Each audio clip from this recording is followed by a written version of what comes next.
Welcome to The Explainer. Today, we are getting into something really fascinating, the world of fuel cells. Specifically, we're going to talk about the big and kind of frustrating gap between what they promise on paper and how they actually perform in the real world. Right? It's this question that really gets to the heart of clean energy engineering. You see this amazing potential in theory, but when you build the thing, something's always lost along the way. So let's dive in and find out exactly where that precious voltage disappears to. At its core, a fuel cell is just an incredibly elegant piece of tech. It's not about burning anything. Nope. It's a direct electrochemical conversion, turning chemical energy straight into electricity. And the best part? The main thing that comes out is just water. This simple, clean reaction right here is basically the engine of the fuel cell. We take some hydrogen, we mix it with oxygen from the air, and boom, out comes water, a bit of heat, and most importantly for us, electricity. That electrical pressure it creates, that's what we call voltage.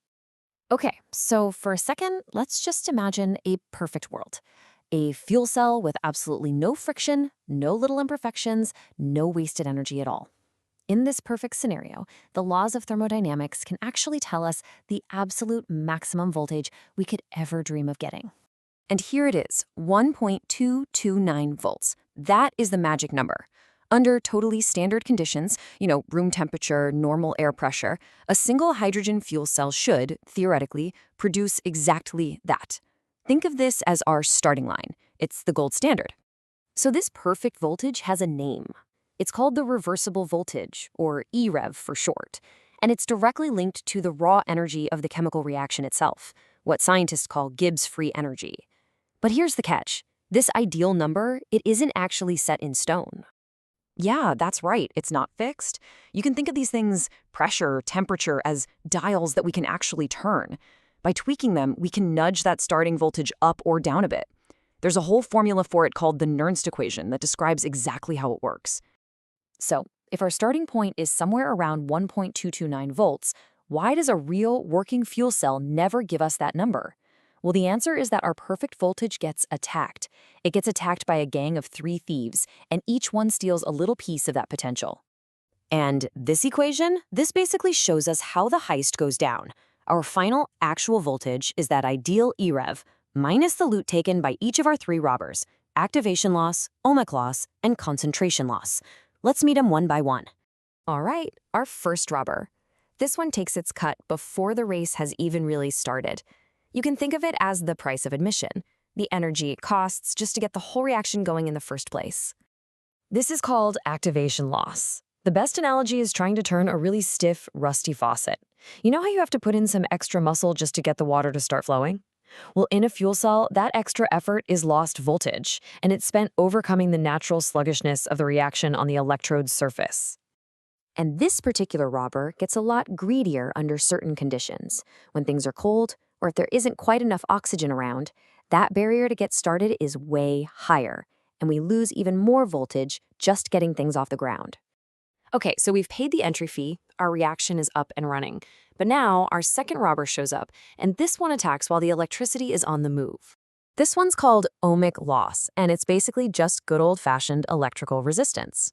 See, as the protons, those tiny hydrogen ions, are trying to travel through the fuel cell's polymer membrane, they run into friction. It's kind of like how water slows down in a really long, narrow pipe.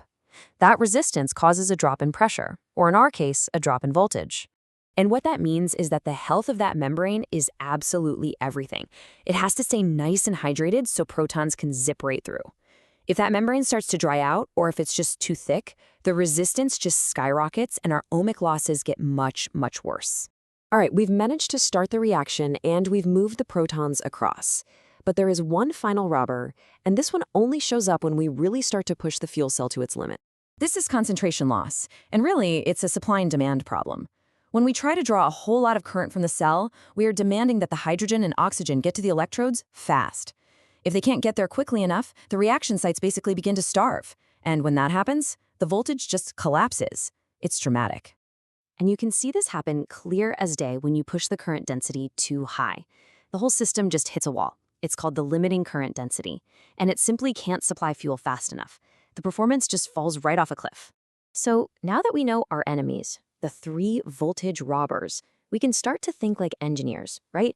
How do we fight back? How can we minimize these losses and try to reclaim as much of that ideal voltage as we possibly can? And this right here really shows the balancing act that is fuel cell design. So for instance, pumping up the oxygen pressure, that's a double win. It raises our ideal starting voltage and it helps fight off two of the robbers. But then look at temperature.